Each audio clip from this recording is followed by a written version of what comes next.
Hello, ladies and gents, boys and girls, people of all ages, sexualities, and identities, and welcome back to another comic book review. Today's comic book review is none other than Misplaced, Issue 2. So, without further ado, let's get right into the review. We follow a young lady as she ends up being chased down by what seems to be her fellow colleagues. It also appears that her fellow colleagues have been given pretty much orders from up above to take her out and return her body as proof of her death.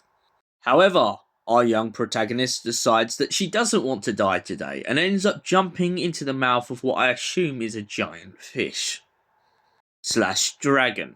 Now, after escaping this realm and waking up in a completely different place, it seems that she's kind of universe hopped.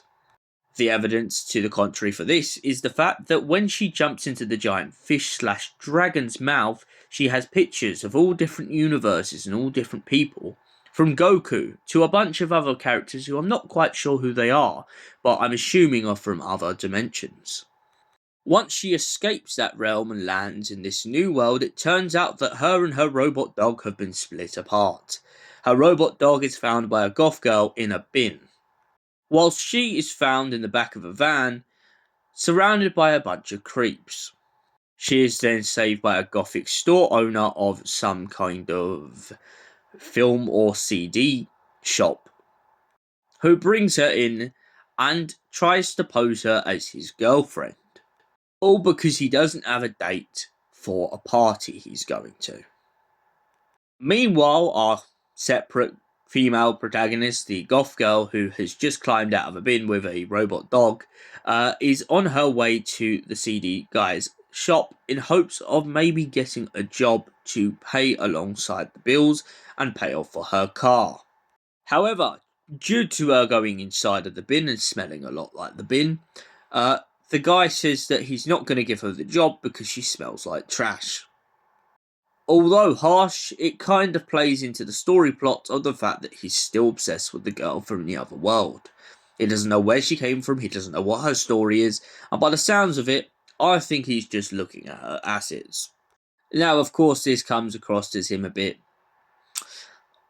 being a little bit creepy, but at the same time, I'm interested to see which direction this goes in when I get different issues of this comic book. But for now, this is where the story ends.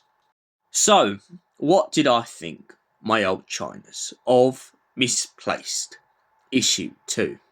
I thought it was very fun, very chaotic, and I can't lie, it was like very dramatic at times.